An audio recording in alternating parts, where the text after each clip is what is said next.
We are officially hitting the start button on a IG Live on a Friday. TGIF, everyone.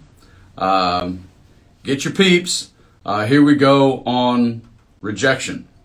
So, when I start out with this conversation, and it's always intriguing for me because I've been talking about it for 3 decades. It's probably one of the natural first conversations that came up early on in the Actors Network. And you have to understand that the first year or so of the network was honestly, genuinely, like 6 or 7 or 8 of us sitting around in my apartment. That's how the organization started.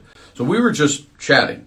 And anytime you've sat around before acting class, after acting class, at your perhaps your part-time job that you've had as an actor or have currently as an actor, a lot of the conversation tends to go towards the negative. And I'm not even saying that in a negative way. Let's be crystal clear, y'all, because as I always say, no matter how much I might say some stuff once in a while, that's a little aggravating and a little frustrating, and it's intentional by me, because, this is you can't, I don't believe you can pursue this profession through a rose-colored glass. I just don't think you can. I don't think it's helpful or healthy for us to do that.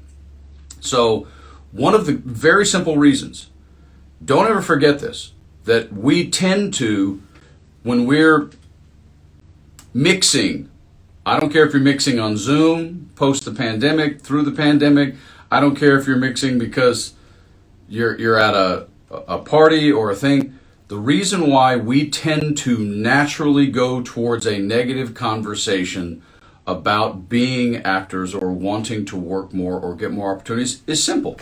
Why? Why? Big question mark. Simple. Because the smaller percentage of us on any given day actually have something going on that has us feeling like we're actually involved in the industry. That's why. This is not a difficult concept. Good morning, Alana.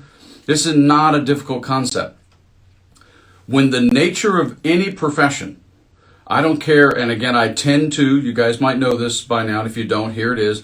I tend to use I use dating analogies for subjectivity, but when I talk about stuff like this, I use sports and music analogies. Why?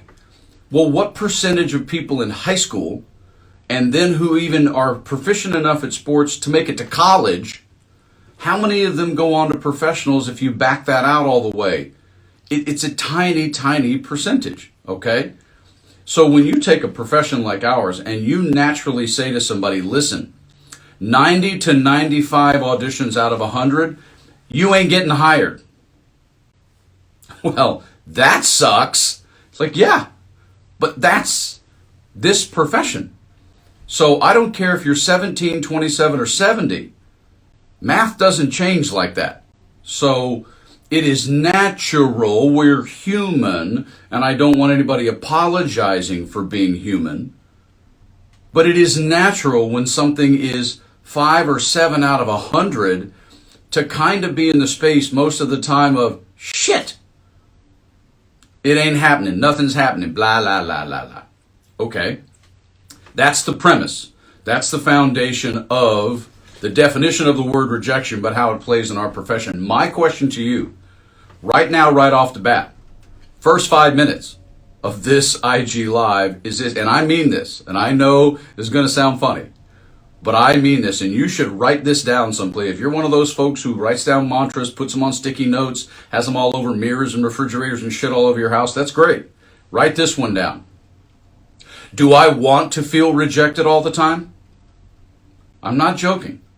Write it down. There is a chapter in my book, I know it's behind me, but right here, there is a chapter in my book about self-sabotage. Because we're artists, man. I'm a Pisces. I say it all the time. We have a nature and a fallibility that leans itself towards the nature of being an artist. We don't like to have to keep things between the rails. We want to just finger paint all over shit, all the time. I get it. But I have been doing this long enough. That's the one thing that I beg and ask of folks who slowly began to subscribe to the YouTube channel and come to my IG lives, and maybe you'll come to an event that I do one day if you weren't a member of the Actors Network. It's one of the things that I say to people all the time is, I've spoken, consulted with thousands of people. I have a decent handle on what our common reaction to this profession is, and I've often said that about 50% of the people that I've encountered in this profession seem to want to feel rejected every day. Now just sit with that statement for a second. It's very important because I use the word want and the word to. You could choose to maybe try to define, which I'm still going to talk about in a minute, that when we don't get hired or something, or don't get called in, or don't get represented, you could choose to define that as rejection. I'm going to cover it in a minute. But if you want, hey, Mickey, if there's some part of your subconscious that wants to feel rejected, please understand, nothing I say has any value. My presence in your life, in whatever way that may be, will have zero value. This is why I say what's happening, my global thespians. Because what I get to do now versus what I did in 91 through half of 2013 with the Actors Network is, I now get to talk to people all over this globe. Because this conversation is exactly the same. Because we are human. We are mortal. So you have to ask yourself, do I want to feel rejected? I know that misery loves company, standard cliche. It's fun sometimes to sit around with friends and bitch. I'm not talking about venting, and I'm not talking about have that natural expression of like, "Urgh!" I get it. Trust me. I've been doing this a long time. I unfortunately am not as much of a star as I feel I should be. That should be funny. What I'm talking about is a mentality. I'm talking about martyrdom. I'm talking about victimhood. I'm talking about that as it pertains to not having as many auditions as you want, not getting as hired as often as you want, not having the representative or whatever it may be. That's what I'm discussing. Do you want to feel rejected, or do you really want to assess how this profession works in the proper way so as to not have that happen to you psychologically? That's my question to you. That's what I put to you. This is a choice, you guys. This is not something you're stuck with. Because, again, it's something I actually say in my book. I personally, Mickey knows me pretty well. Now, Alana knows me really well. I get offended and get pissed off by a lot of stuff that people do all the time on the planet as human beings. Hollywood's never offended me, because Hollywood tells you exactly what it is. And again, remember everybody, Hollywood is a transcendent statement, because Hollywood is Sydney, Melbourne, London, Paris, doesn't matter. Nashville, Dallas, Miami, San Francisco, Atlanta, Chicago, same shit. This profession and how it functions has never lied about how it functions. You either want to be in that lane or you don't. And if you're in that lane, then sitting around having a victim martyrdom, I'm being rejected mentality is going to be difficult for you to shake. Hey, Vivian, this is more my point. And Vivian, by all means, please, when I put this up on the grid, it'll be up on my IG grid for 2 weeks. Make sure you go back and watch from the top, okay? What I'm trying to say is, because this profession's percentages are so low for all forms of what we define in America as success, you can spend every day, if you choose to, you can spend every single day feeling rejected if you want to. But that's a choice. You are mentally choosing to do that. All I'm asking, I don't come from a place of judgment. I come from a place of awareness and choice. How clear are you about this? Because anybody who's heard me speak for a long time, if you come to enough of these or listen to enough of them, you will hear me make dating analogies all the time. I have been doing it for 31 years because it is a perfect analogy almost all the time in this profession, because so much of it's based on chemistry, mood, and timing. From casting to being represented, I make the joke, are you single now? Are you single then? Am I single? Am I not single? We missed each other? Shit. Okay, but this conversation right here is where the dating analogy ends. Right here, right now. Why? Because if I personally, as Kevin, fortunately there's nobody here in this IG Live that I've actually asked out, but if I personally walk up to you anywhere, any place, anytime, doesn't matter how, and I actually ask you out as a man, and you say no, that is rejection. Fortunately for me, personally, I grew up with 2 women, no brothers, no father, and so I learned very early on not to take that shit personally. It is personal. But the fact that I had learned that before I became a professional actor in Los Angeles, I probably am unaware as how helpful that was for me. Because I realized, and this is again not a judgment, it's a statement of fact, and I have enough ladies here, we know this, that the same guy could ask you out on a Tuesday and you'd say no, and the following Tuesday, like Groundhog Day, same dude asks you say yes. What's that based on? Hell, I don't know. And it doesn't matter. It doesn't make any difference what it's based on. That's your choice. So I learned not to take that personally. I'm sharing with you, when someone says no to you personally like that, over something that's amorous, that is legitimately rejection. But an agent or a manager telling you no, we're not interested. Going into audition for something and not getting hired. Man, if you're going to sit around in this profession and decide you want to define that in the same way as asking somebody out and getting told no, or having an interest in somebody and they don't reciprocate, you're going to have a very, very, very, very, very, that's 4 varies, difficult time with this profession. And when I say you're going to have a very difficult time, this is what Kevin means. Everything I'm about is being proactive and going after stuff. Now that's the business side, right? I can talk to you about your mentality and martyrdom and victimhood, and you may get an audition on a given day where being in that kind of a mood actually is perfect and it aligns great with that audition because you're in a bad space, and this is about being in a bad space. What's up, Nathaniel? What's happening, bro? Welcome in. Make sure you go back and watch the whole thing when it's on the grid, Nathaniel. It'll be there for 2 weeks. That's fine.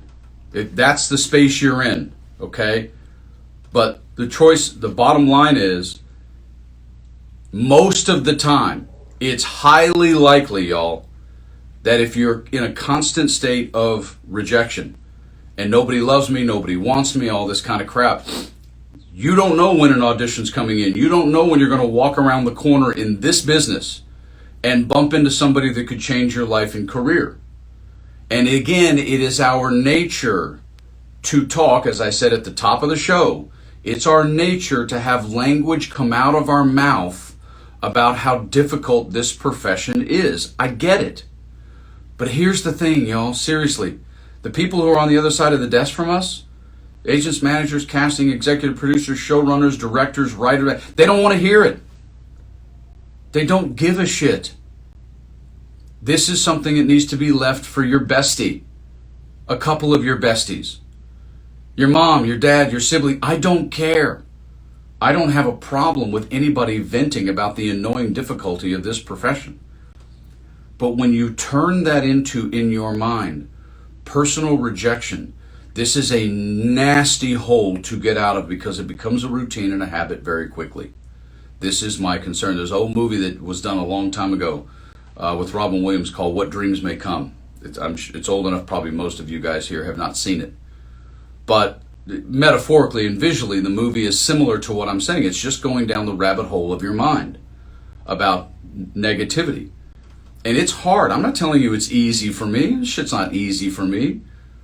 But it's something that I'd love to see you become better at, because you'll be healthier as a performer, which means to me, you're going to look forward more to when auditions do come in. You're going to prepare for them differently. You would look forward more to maybe pursuing the business, forward more to going class, and also, be in a better space when you get hired or when you have a particular meeting. And I reference this. I go all the way back, and again, I don't know everybody here personally, but I know enough that people are here that some of you guys are fairly young. I don't know that you remember Sally Field at the Oscars 10, 12 years ago. This is Sally Field, okay, who got up on an Oscar stage and said, "You like me, you really like me." Now, for as uncomfortable as what I would define that insecure little moment coming out at the Oscars, doesn't really matter, but it was staggering. It was staggering to me. It was staggering to everybody in the room. And you're thinking to yourself, what are you talking about? Of course we like you. We've liked you since Norma Ray. So, and Flying Nun, for people who don't know Sally's background. And so, that's the point. We spend a lot of time still thinking no matter how successful someone might be, everybody would trade their career for Sally Fields. And yet this is a woman standing on an Oscar stage going, "You like me, you really like me." If that doesn't tell us as human beings how difficult it is to stay positive, I don't know what does. It just does. It's just the nature of this profession. Now, some of you guys know that I have a long storied history with the game of golf. Whether you hate it, laugh at it, doesn't matter, doesn't make any difference. It's an extraordinarily difficult game. And Tiger Woods, who's, in my opinion, the greatest golfer of all time, half black, half Asian. And he used to say, as he got older, that one of the things his father, who was a Vietnam vet, had taught him was, when you look like me, you have to be twice as good to get half the chance. Now, this is not as much of a racial statement as it may sound to you. What I'm sharing with you about this profession, and I can even point at my own self today, being the age that I am, and having this color skin today, means I may not have to be twice as good to get half the chance, but I have to be extremely good and never have an off day to keep getting the chance. That's where this profession has gone in terms of its difficulty, because yes, there's still a bunch of me you guys see all the time in film and television, but they're all stars. They're all 1 and 2 on the call sheet. Being 4 and 5 on the call sheet of a series regular for a show is almost never somebody who looks like me. And when you're starting out or building a career, if you're a woman that's over 30, or if you're a person of color, again, it may not be twice as good to get half the chance, but it's tough. And yet, if you don't know the quote, you should know it in this profession, and I'm happy to share it with you, which is, be so good they can't ignore you. Steve Martin. And my thing about being good comes from what drives us, you guys, to be good. What are we going to do, mind, heart, gut, soul, to be as good as we can be? Chatting at a party, going into a meeting. This is what I'm talking about. This is not just about what you do with your craft in the freaking room. It's not only about that, man. We get judged for breathing as actors, especially if you're in a major market. Because when somebody goes, "I'm an actor," the first thought most people have if you're not a star is, "Oh boy. Oh boy. Oh boy." I mean, I make this stupid joke all the time. Mickey, you'll appreciate this, because Mickey and I have a strong association as it relates to SAG-AFTRA, the union here in the United States.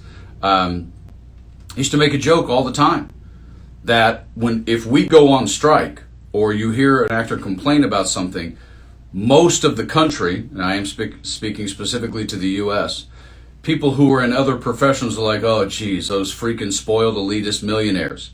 And yet that would be 0.01% of us. But if you're a dude who's a successful dude with a family, and your daughter comes home one day at 19 or 20 years old and tells you she's in love with Billy, and Billy's an actor, their first thought is, "Oh Lord, how's he ever going to be able to pay for the bills and support my baby?" Well, you can't have it both ways. You either think everybody's a millionaire or you actually realize that most of us work very hard to try and make a living at this profession. Can't have it both ways.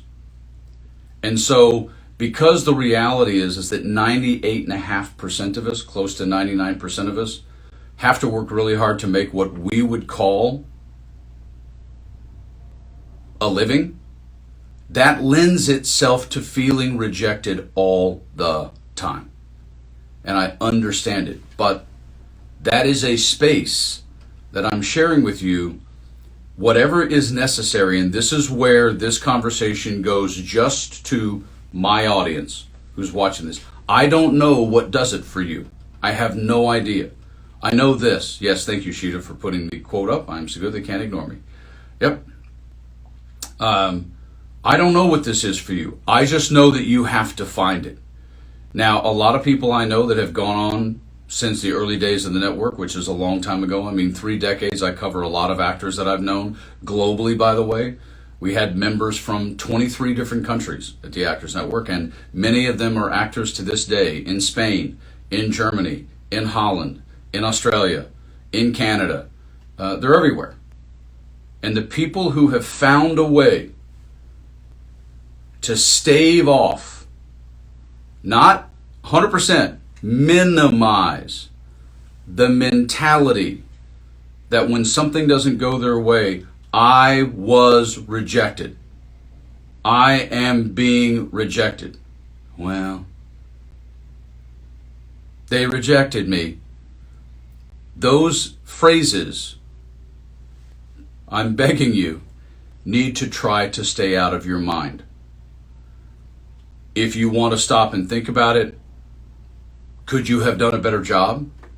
Could you have prepared more? Could you have been more prepared? Were you present in your body? These are all things, as the old joke goes with an actor, on the way home in the car thinking about it. Or how fabulous your audition is in the car on the way home. Well, as my old acting coach used to say, David LeGrant, rest his soul, who, by the way, taught Christopher Walken and Tobey Maguire to separate 3 generations. There you go. He was pretty sharp. And he used to say this all the time. And he is 1,000% correct. And man, did I listen to this as a guy who had been an athlete. He used to say all the time, you know what, no matter what you do, no matter what you say, when you walk into a room, and by the way, the room is never just the audition room. Because you guys know I'm a big person about meet more people in person. Your physical presence will always be better than 500 electronic submissions. But he used to always say, he goes, hey man, whatever you do, whatever you say, that day, that moment, he goes, that's your 100% to them. They don't know any different. No different than when you meet somebody. Maybe they were having an off day. Maybe something just bad happened to him. Yeah, I don't know. But if you don't encounter somebody a lot in life, the first time you encounter them, hence the stupid, goofy old cliche, you don't get a second chance to make a first impression. But in the acting world, David's thing was, man, when you come in a room, whatever you do and when you walk out, they just figure that's your 100%. You can't be coming in with, you know what, don't worry guys, I'm going to save an extra 10% for the set when you hire me. Like that shit doesn't, and it wouldn't work if you were sitting in their chair. Because I do that transference thing just naturally in my life. It's one of the things that I hope, despite the fact that I can be chippy and edgy, that gives me the empathy and the sense of essence that I have about people, because I tend to naturally put myself in somebody else's position. And I know from sitting on the side of producers and directors, and you will too if you ever put your own money into something and are the executive producer of a project or whatever, you're going to be sitting in that chair judging yourself, your metaphorical self, walking in that room. And whatever somebody does in that room, you don't know what else they have in the tank. You have no idea. But as David said, they just figure, well, that's your 100%, whatever you did that day. And if 15 minutes before that, 15 hours before that, or a day and a half before that, you've been living in the space that this whole industry just rejects me, well, I don't think it's a long stretch for us to understand. That's not the greatest mentality. Yet we love to put mantras up like, if you want to change everything, change your attitude. And we go through all this stuff that we get from our lives and from books we read and all this fabulous philosophical advice and blah, blah. That's great. But you have to apply it, y'all.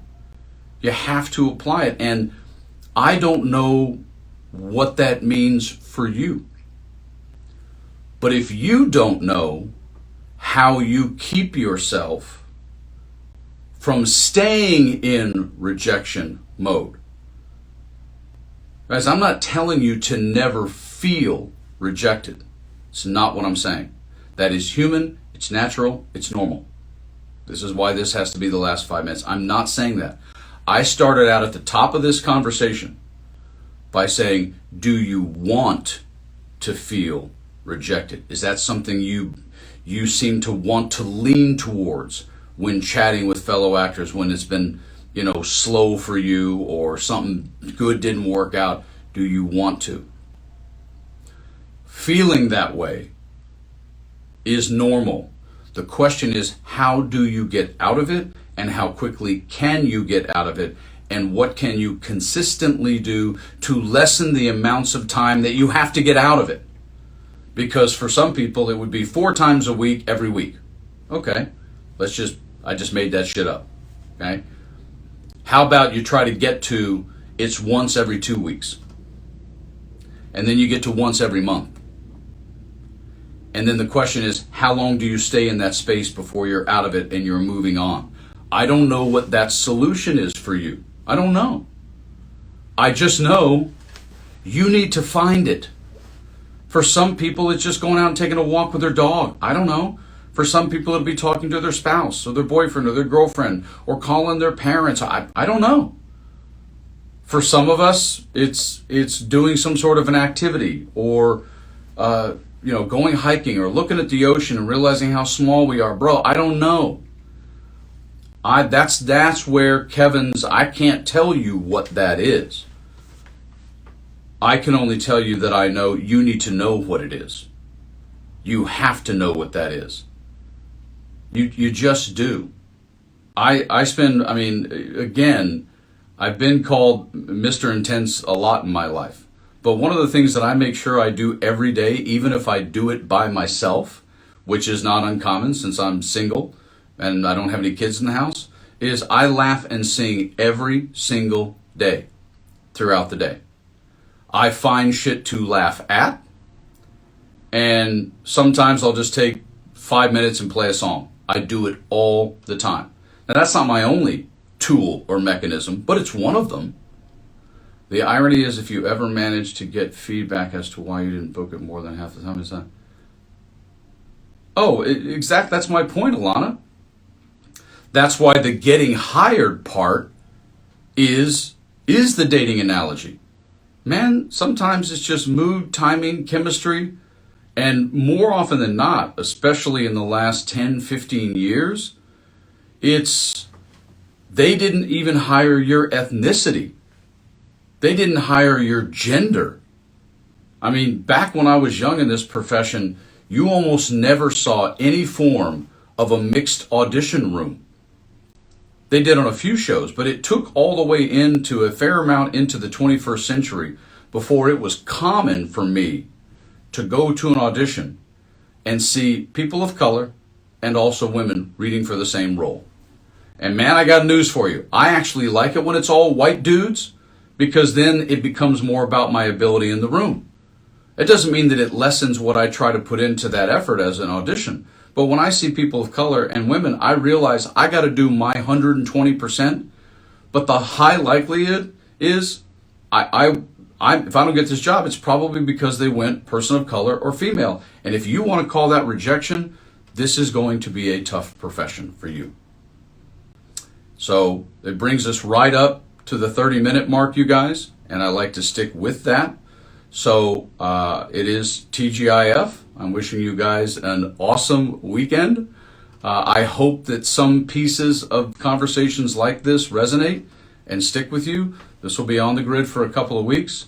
Everybody have a freaking awesome weekend, and I will see y'all on Monday with another good one. Whee! You guys be good. Bye.